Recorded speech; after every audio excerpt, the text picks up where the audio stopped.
Jake Morrison stepped off the transport ship with his old travel mug clutched in his right hand. The metal container was dented and scratched from 3 years of college used back on Earth. Inside, the dark liquid sloshed gently as he walked down. The long corridor of the Centauri Learning Institute, the space station, was massive. Jake had seen pictures during his preparation for the exchange program, but nothing could have prepared him for the real thing. The ceiling stretched high above. His head, covered in a strange blue material that seemed to glow with its own light. Alien students moved past him in small groups, their voices creating a mix of sounds he had never heard before.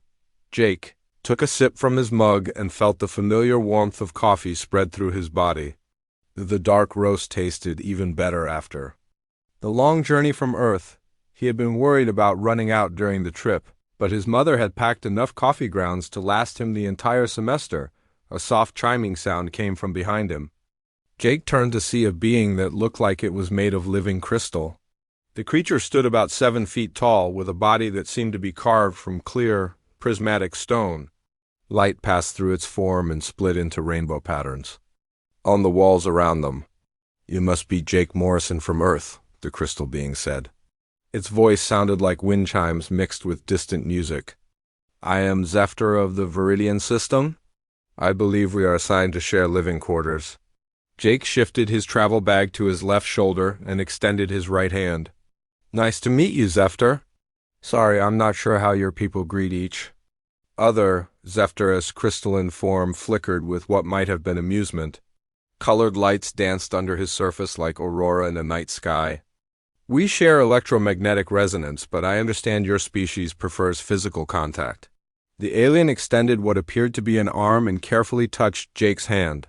The crystal felt smooth and warm, nothing like the cold stone Jake had expected. "Thanks for being understanding," Jake said. He took another sip of coffee and noticed Zephyr's body suddenly flash with bright red light.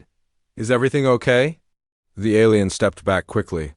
The red light pulsed faster through his crystal form. "What is that liquid you are consuming?" Jake looked down at his mug and then back at his new roommate. "It's coffee, a drink made from coffee beans. We grind them up and mix them with hot water." He held up the mug. "Want to try some?" Zephyr's entire body now glowed with alarming shades of red and orange. "You are ingesting a neurotoxin. The chemical signature is unmistakable." "How are you still standing?" Jake blinked in confusion. "Neurotoxin? It's just coffee. I drink it every morning. Sometimes I have 2 or 3 cups a day." The crystal alien's form began to tremble. The light patterns under his surface moved faster and faster. 2 or 3 doses daily. "How long have you been poisoning yourself?" "Poisoning?" Jake laughed. "I've been drinking coffee since I was 16. My dad started giving me small cups when I was even younger. It helps me wake up and focus on my studies." Other alien students in the corridor began to notice the commotion. A group of blue-skinned beings with 4 arms stopped their conversation and moved closer, their large, dark eyes fixed on Jake's travel mug with expressions of horror and fascination. A creature that looked like a walking tree with silver bark approached them. Its voice came from somewhere within its trunk, deep and rumbling like distant thunder. "What is happening here?" "Zephyr, your distress signals are affecting the entire corridor." "The human is consuming caffeine," Zephyr said, his voice rising in pitch, "massive quantities of pure caffeine. He claims to do this multiple times each day." The tree-like being's branches rustled with what Jake assumed was shock. "Caffeine? But that substance causes immediate neural collapse in most species. How is he still conscious?" Jake looked around at the growing crowd of alien students. Their faces showed mixtures of concern, fear, and morbid curiosity. He took another sip of coffee, and several of the aliens actually stepped backward. "Look, I think there's been a misunderstanding," Jake said. "Coffee is completely normal for humans. We've been drinking it for hundreds of years. My grandmother drinks more coffee than I do, and she's 93 years old." A small, furry creature with 6 legs and enormous eyes squeaked from the back of the crowd. "He's been exposed to the toxin for his entire life. The addiction must be complete." His brain chemistry has been permanently altered. Zephyr's crystal form was now cycling through colors Jake had never seen before. We must contact the medical bay immediately. This human needs emergency treatment. I don't need treatment, Jake protested.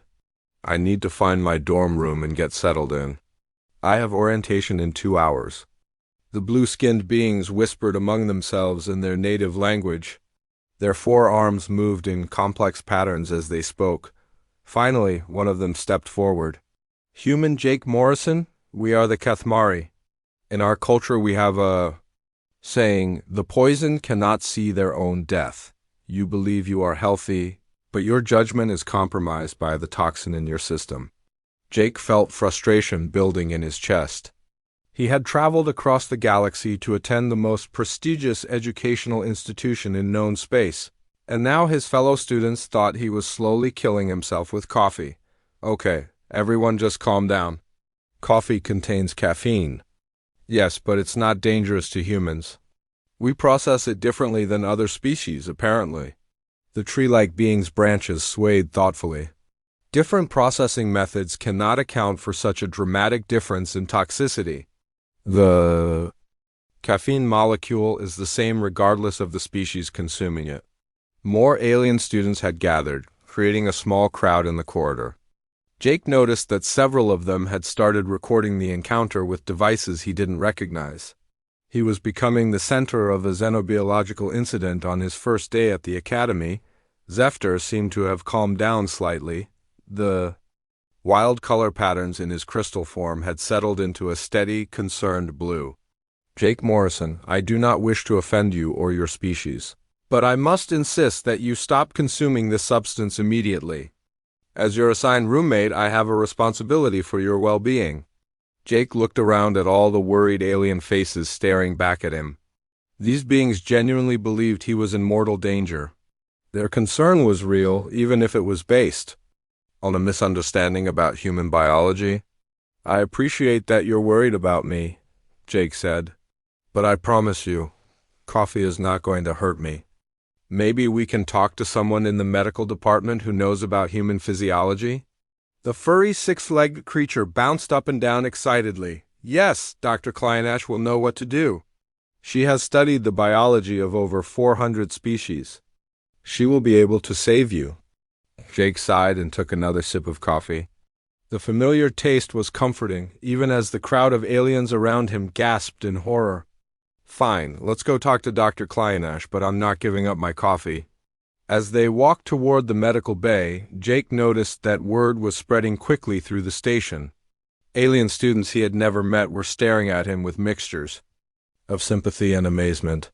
He caught fragments of conversation in languages he didn't understand, but the tone was universal. They were talking about the crazy human who was slowly killing himself with poison. Jake Morrison had imagined many ways. His first day at the Centauri Learning Institute might go. Becoming the subject of a medical emergency because of his morning coffee had not been one of them. But as he looked at Zephyr's concerned crystal form and the worried faces of his new classmates, he realized that this misunderstanding might be the beginning of something much bigger than anyone expected. The medical bay doors slid open with a soft hiss as Jake walked in, still carrying his travel mug.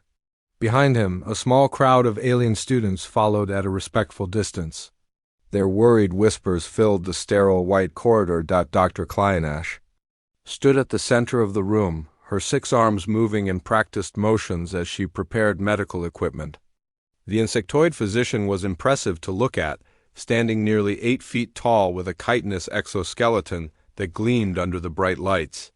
Her compound eyes, each the size of Jake's fist, turned toward him as he entered.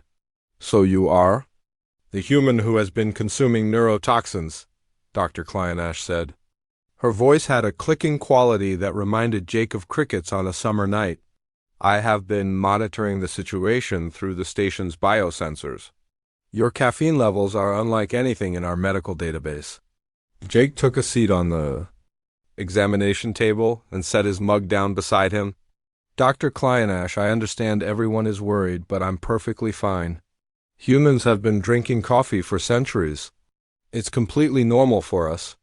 One of Dr. Kleinash's arms reached for a scanning device while another pulled up holographic displays of molecular structures. Normal, let me show you what caffeine does to biological systems. The air in front of Jake filled with three-dimensional images of brain tissue and neural pathways. Here, Dr. Kleinash said, pointing with her third arm, is what happens when a Viridian like your roommate Zefter is exposed to even small amounts of caffeine. The neural networks collapse within minutes. Death follows shortly after. The hologram shifted to show different alien brain structures. The Kethmari experience complete system shutdown. The Dendrite people suffer crystallization of their fluid-based consciousness.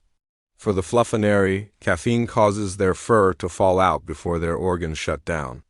Jake watched the disturbing images with growing understanding.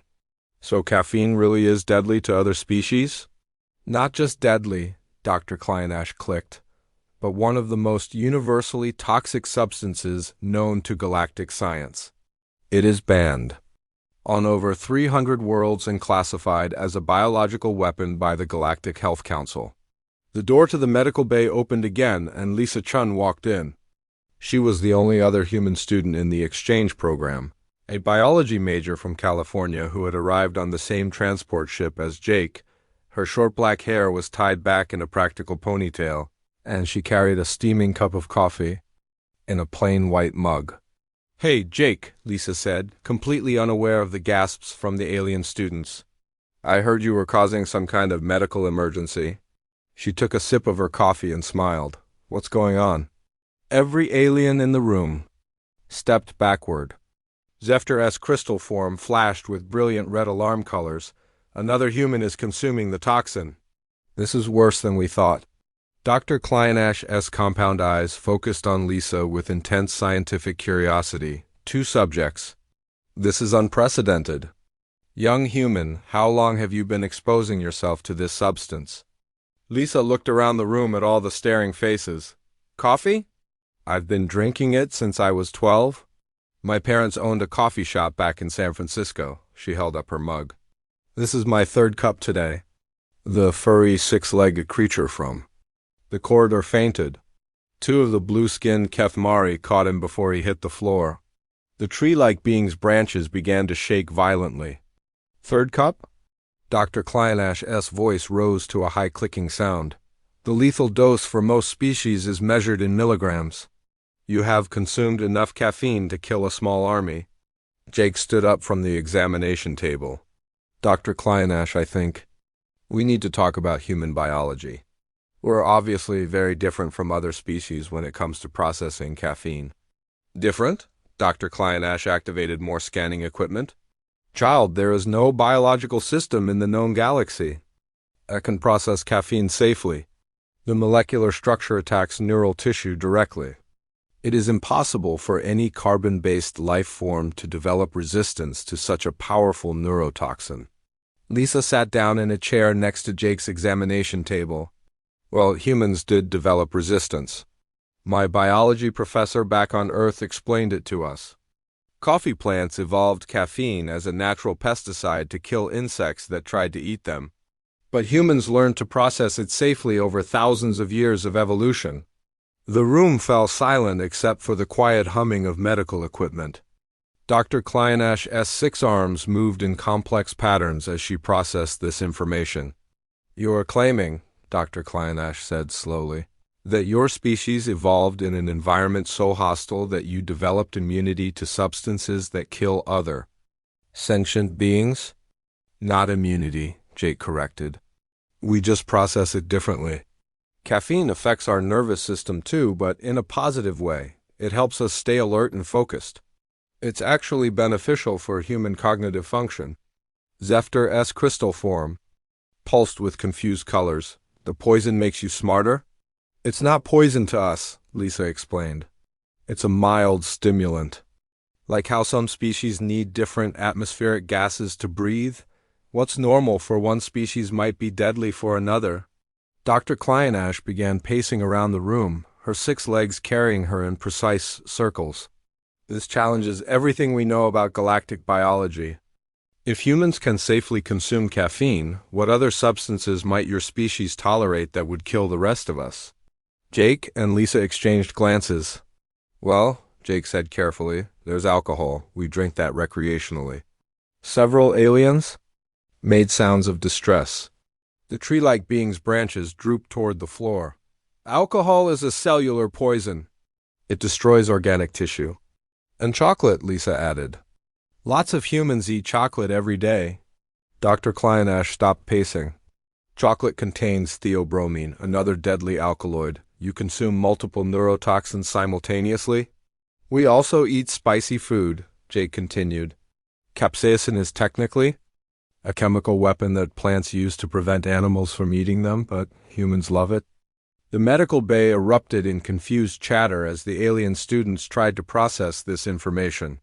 Some of them were backing toward the door, apparently afraid that just being near the humans might be dangerous. Dr. Kleinash held up four of her arms for silence. This is extraordinary. You are describing a species that has evolved to consume substances that would cause mass casualties among any other known civilization. It's not that dramatic, Lisa said. We're just adapted to our environment. Earth has a lot of plants and substances that other species might find toxic. We evolved alongside them, so we learned to process them safely. Or even beneficially, Jake added, taking another sip of his coffee. Caffeine doesn't just avoid hurting us. It actually improves our performance. Dr. Kleinash activated a recording device. I must document this immediately. The implications for xenobiology are staggering. She turned to face both humans directly. Would you be willing to undergo comprehensive testing? We need to understand how your species processes these substances. Sure, Jake said. But I'm not giving up my coffee for the tests. Neither am I, Lisa agreed. I have a biochemistry exam next week. I need the caffeine to study. The alien students in the room looked at each other with expressions of amazement and terror. Zephyr-S crystal form had settled into a steady pattern of swirling blue and green lights that Jake was beginning to recognize as his thinking colors. Jake Morrison, Zephyr said slowly, your species is far more dangerous than we realized. You do not just survive in toxic environments, you thrive in them. Dr. Kleinash's compound eyes glittered with scientific excitement. This changes everything we thought we knew about human biology. You are not the primitive species we believed you to be. You are biological survivors on a level we have never encountered. Jake looked around the room at all the staring faces. We're really not that special. We just drink coffee. Just drink coffee, Dr. Kleinash repeated, as if the words themselves were difficult to believe. Young human, you have no idea how special that makes you. The medical bay had been transformed into something that looked like a research laboratory. Dr. Kleinash had worked through the night to set up monitoring equipment that could track every aspect of Jake's biological functions. Screens lined the walls, displaying readouts in languages from across the galaxy. Jake sat in the center of the room, connected to dozens of sensors that measured his heart rate, brain activity, blood chemistry, and neural responses. The equipment hummed softly around him, creating a steady background noise that reminded him of the library back home. Are you ready to begin the demonstration? Dr. Kleinash asked, her 6 arms adjusting various instruments. The entire xenobiology department is watching through the observation windows. Jake looked up at the viewing area above the medical bay. Dozens of alien faces stared down at him with mixtures of fear, fascination, and scientific curiosity. He could see Zephyr-S crystal form pulsing with nervous energy, along with representatives from at least 20 different species. I'm ready, Jake said. But I still think you're all making this more complicated than it needs to be. Lisa stood nearby, holding a tray with 5 cups of coffee of varying strengths. She had spent the morning in the station's kitchen, preparing different concentrations of caffeine for the test. We start with weak coffee and work our way up, she explained to Dr. Kleinash. Just like humans do naturally when they first start drinking it. The first cup contained coffee that was barely stronger than flavored water. Jake drank it quickly, and the monitoring equipment registered only minor changes in his vital signs. The alien observers whispered among themselves, surprised that he was still conscious. Heart rate increased by 12%, Dr. Kleinach announced to the crowd. Brain activity shows enhanced focus in the frontal cortex. Subject remains stable. Jake felt a slight improvement in his alertness, but nothing dramatic. That's pretty weak coffee, he said. Can we try something stronger? The second cup was closer to normal strength. As Jake drank it, the monitors showed more significant changes. His reaction times improved on the cognitive tests Dr. Kleinach had prepared. His memory recall became faster and more accurate. A gasping sound came from the observation area. One of the blue-skinned Kethmari had fallen into his chair, overwhelmed by what he was seeing. The poison is making him smarter, he whispered loudly enough for everyone to hear. Not smarter, Lisa corrected, just more alert. Caffeine helps humans access their existing mental abilities more efficiently.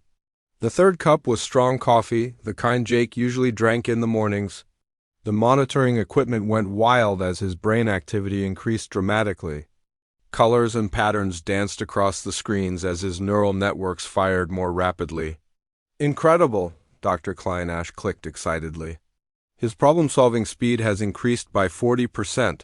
His memory formation is enhanced. His mood indicators show significant improvement. Jake felt great. The familiar warmth of good coffee spread through his system, making him feel alert and focused. He completed the cognitive tests faster than before, and his scores were the highest they had been all day. This is what normal feels like for me, Jake explained to the stunned crowd. Coffee doesn't make me superhuman. It just helps me function. At my best, the fourth cup was very strong coffee, the kind that would keep a human awake for hours. Jake drank it slowly, savoring the rich flavor. The aliens watched in horrified fascination as he consumed what they considered a lethal dose of neurotoxin. His neural activity is off the charts, Dr. Kleinach announced, but all vital signs remain stable. His body is processing the caffeine as if it were a beneficial nutrient. From the observation area, a voice called out in accented English, "How is this possible? The toxin should have killed him 3 cups ago." The tree-like being from the corridor pressed closer to the glass. His species has evolved beyond the normal limits of biology. They are not bound by the same rules as the rest of us. The fifth and final cup was espresso, concentrated and powerful. Jake had asked Lisa to make it extra strong, just to prove a point. As he drank it, the monitoring equipment registered levels of caffeine that would have killed most aliens instantly. "I feel fantastic," Jake said, standing up and stretching. "Better than I felt since I got to the station. This is exactly what I needed." The alien observers were silent now, staring at the impossible sight of a human thriving on substances that would destroy their own bodies. The monitoring equipment showed that Jake's cognitive abilities were performing at peak levels. Dr. Kleinach reviewed the data streaming across her screens. In the past hour, Jake Morrison has consumed enough caffeine to kill approximately 400 viridians, 60 Kethmari, or 12 dendrites. Not only has he survived, but his performance has improved with each dose. Zephyr's crystal form was cycling through colors Jake had never seen before. The human has turned poison into strength. This is beyond our understanding of biological systems. It's not beyond understanding, Lisa said. It's just evolution. Humans developed in an environment where many plants produce toxic compounds as defense mechanisms. Over thousands of years, we learned to process these substances safely. A small, furry creature in the back of the observation area raised a tiny paw. But why would your species choose to consume poison at all? Why not avoid it like any sensible being would? Jake laughed, feeling energized by the strong coffee. Because it makes us feel good. It helps us work better, think clearer, and stay awake when we need to. We turn something that was meant to hurt us into something that helps us. Dr. Kleinach began disconnecting the monitoring equipment. The implications of this are staggering. If humans can safely consume caffeine, what other substances might your species tolerate that would be deadly to us? Probably a lot, Jake admitted. We eat plants that are toxic to most animals.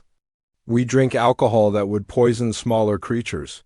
We even eat foods that are literally on fire with capsaicin. The alien students were taking notes frantically now. They had come to witness what they thought would be a medical emergency, but instead they were documenting the discovery of a species with extraordinary biological resilience. "Your species has weaponized your own biology," observed a tall, thin alien with silver skin. "You have turned environmental toxins into performance enhancers." "We just call it breakfast," Jake said, finishing the last of his espresso. "This is completely normal for humans. We don't think of it as anything special." Professor Valmorian, the xenobiology expert, pushed through the crowd in the observation area. His reptilian features were animated with excitement. "This changes everything we thought we knew about human biology. You are not the primitive species we believed you to be." "We're really not that advanced," Jake protested. "We just drink coffee." "Just drink coffee," Professor Valmorian repeated. "Do you realize that statement makes you one of the most biologically resilient species in the known galaxy?" Dr. Kleinash was already preparing her research notes. "I must contact the Galactic Medical Council immediately. This discovery will revolutionize our understanding of toxin resistance and biological adaptation." The alien students began filing out of the observation area, their voices filled with awe and respect. Jake could hear fragments of their conversations in different languages, but the tone was universal. Amazement at human capabilities. Zephyr remained behind, his crystal form still pulsing with thoughtful colors. "Jake Morrison, I owe you an apology. I thought you were slowly killing yourself with poison. Instead, you were showing us the true strength of your species." Jake packed up his empty travel mug and smiled at his roommate. "No apology needed. I'm just glad we cleared up the misunderstanding. Now, does anyone know where I can get a refill? All this testing has made me thirsty for more coffee." The request sent another wave of amazed whispers through the remaining alien observers. To them, Jake had just asked for more of the deadliest substance in the galaxy. To him, it was just asking for a second cup of coffee. The news of Jake's coffee demonstration spread through the Centauri Learning Institute like wildfire. Within hours, students from every corner of the galaxy were talking about the humans who could drink poison and become stronger. The story grew, with each telling becoming more amazing and terrifying with every conversation. Dr. Kleinash worked around the clock in her laboratory, analyzing the data from Jake's tests. Her 6 arms moved constantly between different instruments as she tried to understand what she had witnessed. The results challenged everything she knew about biology and toxicology. "Professor Valmorian," she called to her colleague, who was studying tissue samples under a microscope. "The human blood samples show something extraordinary. Not only does their liver process caffeine efficiently, but their brain cells actually benefit from its presence." Professor Valmorian looked up from his work, his reptilian eyes bright with curiosity. "Benefit how?" "Their neurons fire more rapidly. When exposed to caffeine, their memory formation improves. Their reaction times decrease. It is as if their entire nervous system was designed to work with this substance." Jake sat in the corner of the laboratory, sipping his morning coffee while reading a textbook on galactic engineering. He had become a permanent fixture in the xenobiology department, allowing the scientists to study him in exchange for access to the station's coffee supplies. "Dr. Kleinash," Jake said, looking up from his book, "you keep acting like this is some kind of miracle. But back on Earth, billions of people drink coffee every day. It's completely normal."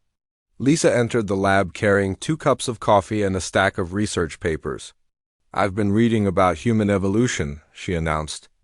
"Jake, did you know that coffee plants evolved caffeine specifically to kill insects that tried to eat them?" "Yeah, I learned that in biology class," Jake replied, accepting one of the cups. "Plants basically created their own pesticide." Dr. Kleinash's compound eyes fixed on Lisa with intense interest. "You are saying that caffeine was designed by nature as a biological weapon?" "Exactly," Lisa said, settling into a chair next to Jake. "Coffee plants produce caffeine to protect themselves from bugs and small animals. The chemical kills insects by attacking their nervous systems. Professor Valmorian stopped his work entirely. So humans evolved in an environment where they were constantly exposed to natural pesticides and learned to process them safely? Not just safely, Jake corrected. We learned to use them to our advantage. Coffee makes us more alert and focused. It helps us work better and stay awake when we need to. The implications hit both scientists at the same time. Dr. Kleinash's clicking voice rose with excitement. Your species did not just survive in a toxic environment. You adapted to use the toxins as tools. That's right, Lisa said, opening one of her research papers. And coffee isn't the only example. Humans also consume alcohol, which is toxic to most life forms. We eat chocolate, which contains theobromine, another deadly alkaloid. We enjoy spicy foods with capsaicin, which plants use as chemical weapons against animals. Professor Valmorian began pacing around the laboratory. This explains so much about human physiology. We always wondered why your species seemed so resilient compared to your technological level. You are biological survivors. The door to the laboratory opened, and Zefter entered with several other alien students. The crystal being's form pulsed with curious blue and green patterns as he approached Jake. Jake Morrison, Zefter said, word of your demonstration has reached every dormitory on the station. Students are calling you the toxin walker and the poison drinker. Jake nearly choked on his coffee. They're calling me what? A blue-skinned Kethmari stepped forward, all four of his arms moving in respectful gestures. Human Jake, in our culture, anyone who can consume poison and grow stronger is considered a warrior of the highest order. You have achieved something we thought impossible. I just drank coffee, Jake protested. It's not that big a deal. The tree-like being from the corridor rustled his silver branches. Not a big deal? You have shown us that your species can turn environmental hazards into advantages. This is beyond impressive. It is legendary. Dr. Kleinash interrupted the conversation with an announcement. I have contacted the Galactic Medical Council with our findings. They are sending a research team to study human toxin resistance. Jake Morrison and Lisa Chun, you are about to become the most studied humans in galactic history. Lisa looked up from her research papers with concern. Studied how? We're not lab animals? No, Professor Valmorian assured her. You are honored. Guests, the scientific community wants to understand your species better. Your biological adaptations could help us develop new medical treatments for other species. Jake took another sip of coffee and thought about this development. So, because we can drink coffee, we're suddenly important to galactic science? Not just important, Dr. Kleinash clicked. Revolutionary. Your species represents a completely new category of biological evolution. We are proposing to classify humans as toxin-adapted apex survivors. The alien students in the room whispered among themselves in their various languages. Jake could hear the excitement and respect in their voices, even when he couldn't understand their words. What does that classification mean? Lisa asked. Professor Valmorian explained. It means that humans are recognized as a species that has evolved in conditions so harsh that you developed resistance to substances that would kill most other life forms. You are biological marvels. Zefter's crystal form brightened with what Jake had learned was his equivalent of a smile. Jake Morrison, do you remember when I first met you? I thought you were committing slow suicide with poison. Now I understand that you were demonstrating the incredible strength of your species. I was just trying to wake up for orientation, Jake said with a laugh. Coffee helps me think clearly. That is exactly the point, Dr. Kleinash said. What? Other species consider deadly poison. You consider a morning beverage. What kills us makes you stronger. You have turned biological warfare into daily routine. The furry six-legged creature from the corridor bounced into the room, no longer fainting at the sight of Jake's coffee. Human Jake, I have been reading about your planet. Earth sounds like the most dangerous world in the galaxy. Plants that produce poison, animals that inject venom, Weather that can kill, radiation from your sun that burns skin? It's not that bad, Jake said. You just have to know how to live there. Know how to live there? Professor Valmorian repeated. Your species evolved on a world that would be classified as uninhabitable by most galactic standards. Yet you? Not only survived, but thrived? Lisa finished her coffee and stood up to refill her cup. That's probably why humans are good at adapting to new environments. We're used to dealing with challenges. Challenges, Dr. Klyainash mused. You call surviving in a toxic environment a challenge. Most species would call it certain death. More. Alien students had gathered outside the laboratory, pressing against the windows to get a look at the humans who could drink poison. Jake waved at them, and several jumped backward in surprise, as if his acknowledgement might somehow be dangerous. They're afraid of us now, Jake observed. Not afraid, Zefter corrected. Impressed. Your species has earned respect throughout the station. The other students are calling humans the indestructible ones. Jake looked around at all the alien faces staring at him with admiration and awe. A few hours ago, they had been worried about his health. Now they were treating him like some kind of biological superhero. I'm really just a regular human, he said. Back on Earth, I'm not considered tough or special. I'm just a college student who likes coffee. Just a college student who likes coffee, Professor Valmorian repeated slowly. Jake Morrison, you have no idea how extraordinary that statement is to the rest of the galaxy. 3 weeks had passed since Jake's coffee demonstration, and the atmosphere at the Centauri Learning Institute had completely changed. The morning ritual that had once caused panic among alien students was now watched with fascination and respect. Jake sat in the common area, enjoying his daily coffee while a small crowd of alien students observed from nearby tables. Jake Morrison, called out a voice from across the room. Jake looked up to see Professor Valmorian approaching with a datapad in his clawed hands. The reptilian professor's expression showed excitement barely contained beneath his scientific composure. Good morning, Professor, Jake said, taking a sip from his travel mug. You look like you have good news. Professor Valmorian sat down across from Jake, his tail curling with enthusiasm. More than good news. The research paper Dr. Klyainash and I published has changed everything. The Galactic Medical Council has officially recognized humans as a new category of species. Jake set down his coffee cup and leaned forward with interest. What kind of category? Environmental specialist, Professor Valmorian announced. You are now classified as beings capable of surviving in conditions that would destroy most other forms of life. The Council has invited humanity to join an elite group of species known for extreme biological resilience. Zefter approached their table, his crystal form pulsing with happy golden colors. Over the past few weeks, Jake had learned to read his roommate's emotions through his light patterns.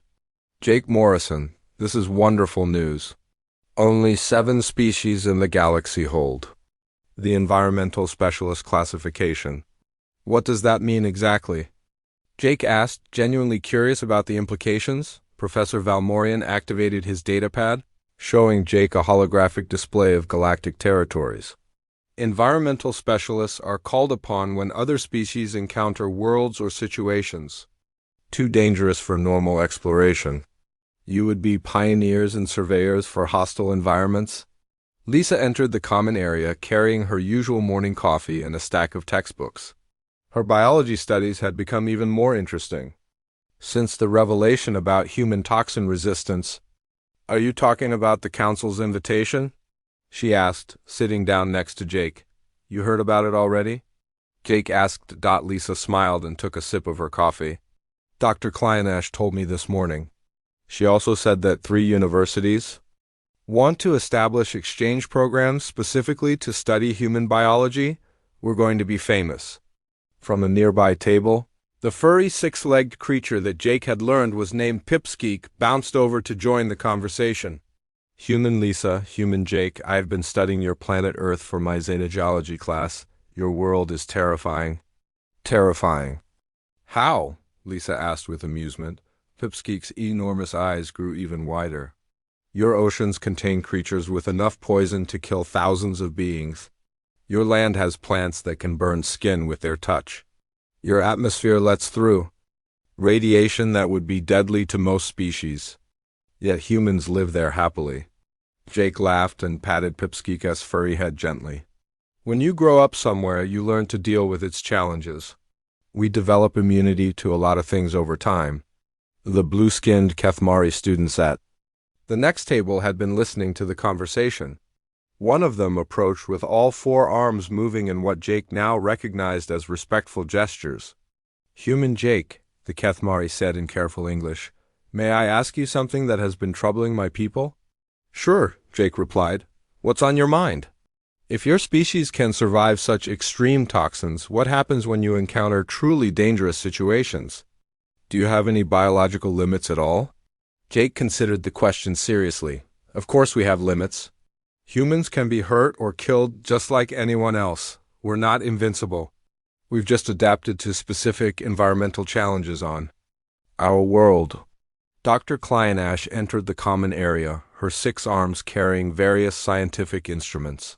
She had taken to following Jake and Lisa around during their daily routines, collecting data for her ongoing research. "Ah, Jake Morrison," Dr. Kleinashe clicked as she approached. "Perfect timing. I have received word from the Galactic Council. They are formally requesting that Earth join the Galactic Federation as a full member world." The common area fell silent. Even students from distant tables stopped their conversations to listen. "Full membership?" Lisa asked. "I thought Earth was considered too primitive for that." "That was before we understood your true capabilities," Professor Valmorian explained. "A species that can thrive in toxic environments is invaluable to galactic civilization. There are countless worlds that remain unexplored because they are too dangerous for most life forms." Zephyr-S crystal form shifted to deep blue thinking patterns. "Jake Morrison, your people could explore worlds that have defeated our greatest scientists and explorers. You could survive where we cannot." Jake felt a strange mixture of pride and responsibility. "So, because we can drink coffee and eat spicy food, Earth gets invited to join galactic civilization?" "It is much more than that," Dr. Kleinashe insisted.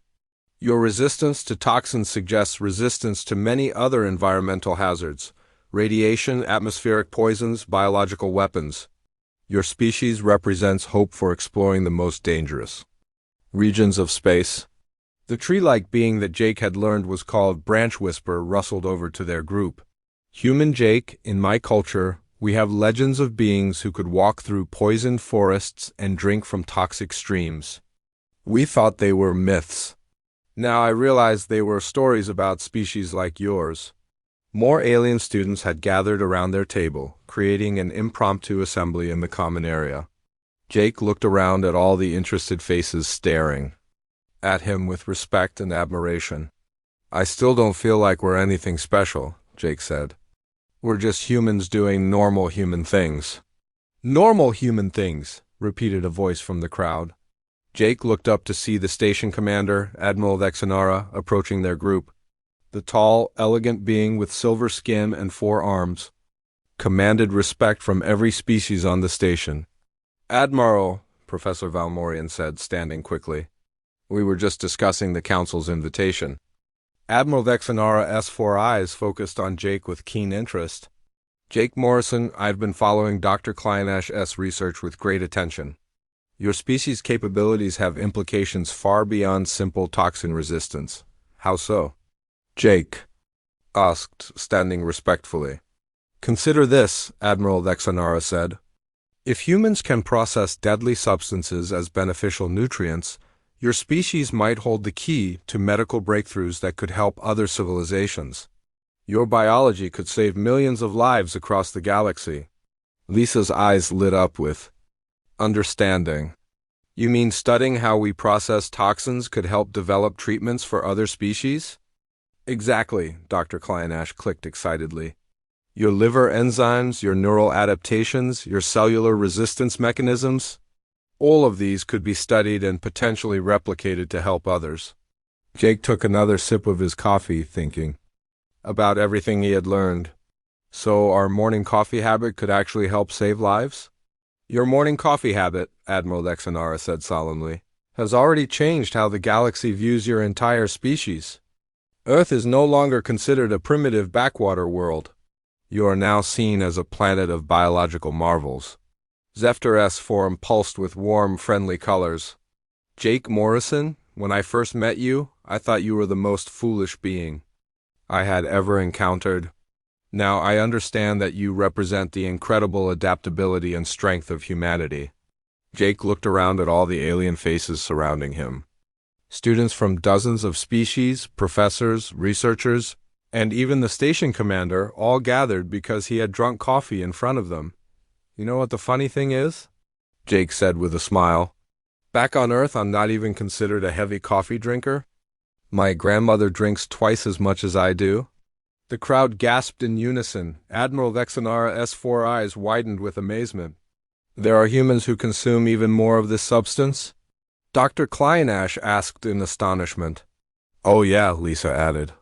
Cheerfully, Jake's pretty average for coffee consumption. Some humans drink it all day long. The revelation sent another wave of amazed whispers through the assembled aliens. Jake realized that his species' reputation for biological resilience had just grown even larger. A soft chiming sound announced an incoming message on Admiral Vexenara's communication device. She listened for a moment, then smiled at Jake and, Lisa, that was the Galactic Council, she announced.